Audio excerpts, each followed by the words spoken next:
Yo people, welcome back to the YouTube channel. You already know what time it is. It's time for another episode of Not So Daily Dosage. And finally, we got some breaking news. Finally, midweek is when we were told that things would start to happen in this Raheem Sterling deal. And at last, dinner has been served because we have been starving, ladies and gentlemen. I saw it this morning with the links with the Sporting Lisbon midfielder Mateus. Everybody was going crazy. They were saying, Matisse, where is the news on Mateus? I said, hey, let's calm down. Let's make sure this is legit. And it wasn't. It seems like it was a little bit more of a rumor. Again, you saw Todd Boehly had the meeting with Mendes last week. He is a Mendes client and it's just being put out there because right now they know you're desperate for news. You're desperate for anything that you can get your hands on. Any little bit of news that you can fabricate and create right now, it will get a bunch of clicks because Chelsea fans desperately need the news. But Matt Law said dinner is served. Come downstairs, put your bum on your seat, get the cutlery out, get the plates, get the cups, and let's just eat together today. And finally, he says, within the next 24 hours, expect this deal to be officially done. Fabrizio has put out that Chelsea are set to agree a fee of around about 45 million initial. Around 45 is what he said. So I expect there to be some add-ons, maybe rising to 55 is what we spoke about last week on the channel. We spoke about personal terms being agreed. They are agreed, 300,000 a week, which is the same wage he's picking up at Man City. It's a lot. I did say every single time we sign a player, I'm going to look at the wage. And yeah, I am looking at the wage. It is a lot. But at the end of the day, that's what he's earning at City. He's never going to take a wage cut at this stage of his career. It's not like Thiago Silva who took a wage cut from PSG when he's obviously getting older.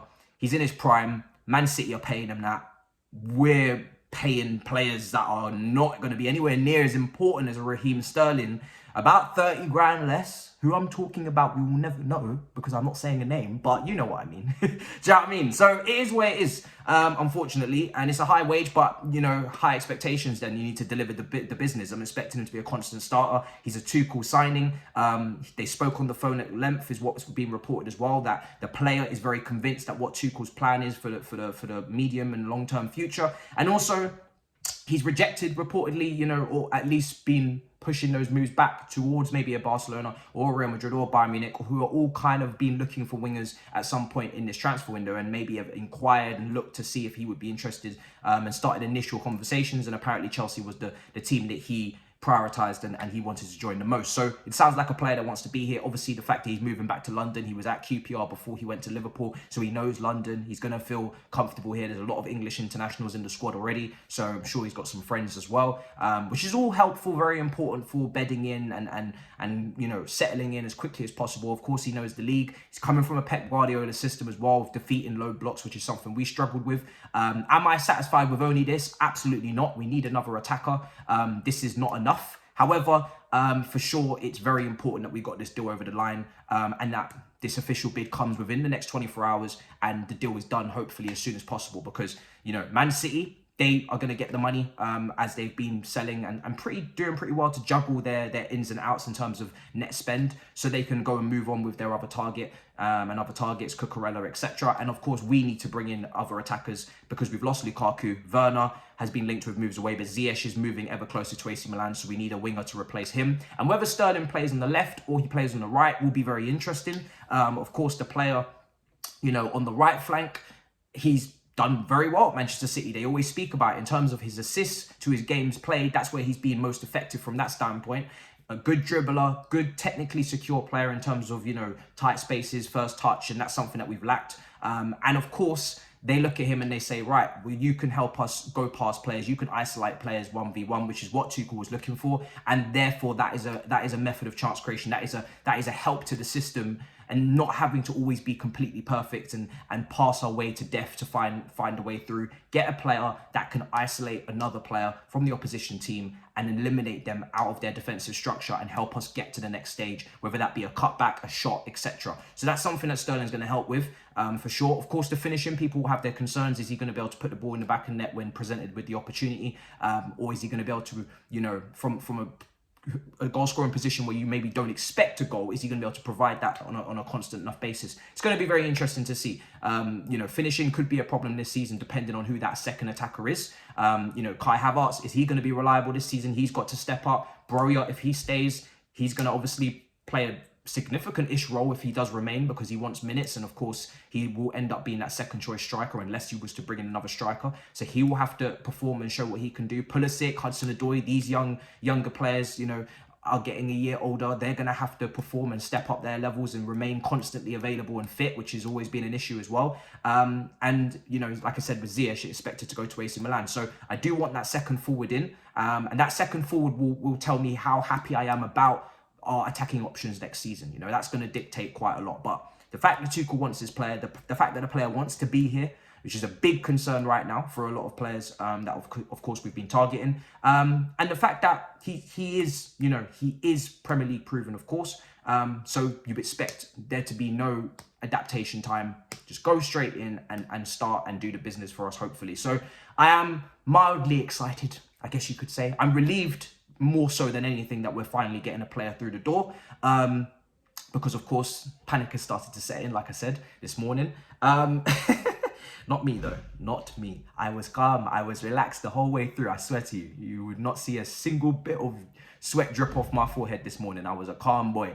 And of course, the other bit of news is that Matthias de Ligt is a player that we are apparently, reportedly from Italian sources out there, we are about to put in an official bid of around about £68 million or to £75 million. That bid is expected soon. Juventus want the deal done towards at least the end of the week. By the end of the week, and that's good for both sides, because De Ligt, you know, regardless of all of this Bayern Munich, the German, you know, side of things, German reporters, the Bayern Munich reporters have been putting out there that De Ligt's preference is, you know, Bayern. Other reporters from, you know, the English side are saying that the preference is that he wants to play in the Premier League. Italian sources, Di Marzio has also been saying that the preference is the Premier League.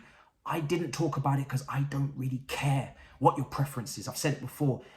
At the end of the day, whoever bids the most will get to the player. The player will then be able to see if he wants to agree personal terms. If we pay him what he wants, I'm sure he will join. So just put the bid in, get to the personal terms, get the contract done and make the move. The player is looking to move out of Juventus. We were the first ones in. He was happy with making the move towards us from everything that was reported. Get the bid in this week. Get the bid in tomorrow, the day after, whatever it is, get the bid in.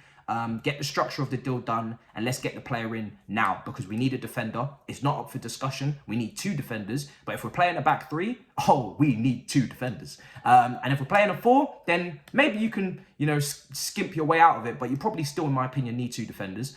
The point is that there's room. You know, in other areas of the squad, I can make an exception to say, we can't get a left wing back in until we sell one. We can't get a midfielder in until we sell one. I can understand that, you know, because you have to manage a squad of numbers. You can't just throw people in the under 23s and have a bloated squad, bloated wage bill. But in the centre back area, there is no reason as to why we should not have a centre back in. And we spoke about with Julian Laurens yesterday on the channel. He's expected a centre back to be in by now.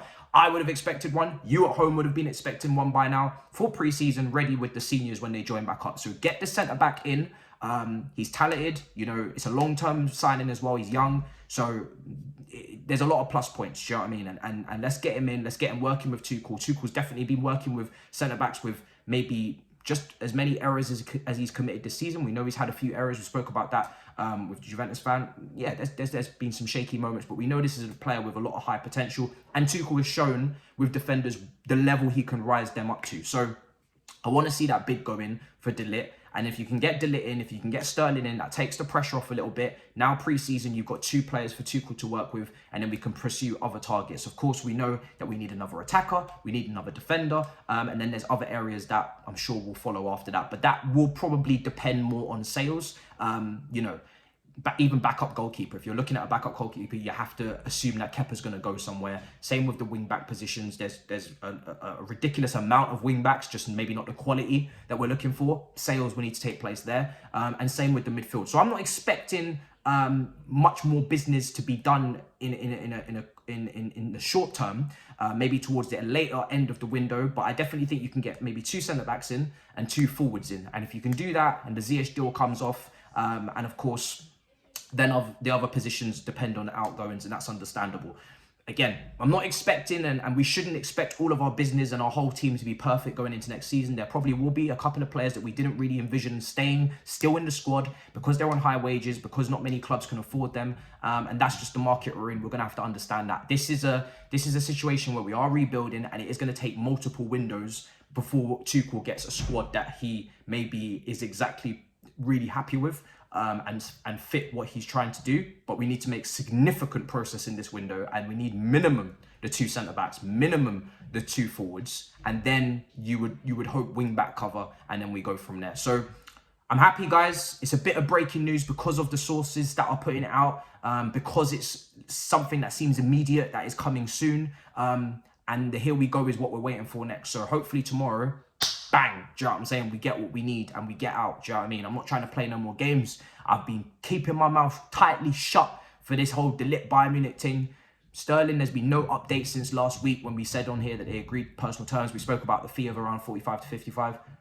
Now, we got an update today. We're expecting big news tomorrow. So all is left to say is smash up the icons. Let me know what you think about these 2 particular players, especially Sterling, who is now really expected to become a Chelsea player in the immediate future. And will probably be our first signing under Todd Bowie, more than likely, if not literally nearly 100% sure that will be the first signing. And yeah, big up your damn selves. Hope you've been enjoying the recent content. It seems like you have, so I'm happy to hear that. And I'll see you in a bit. Big up your damn selves. Peace.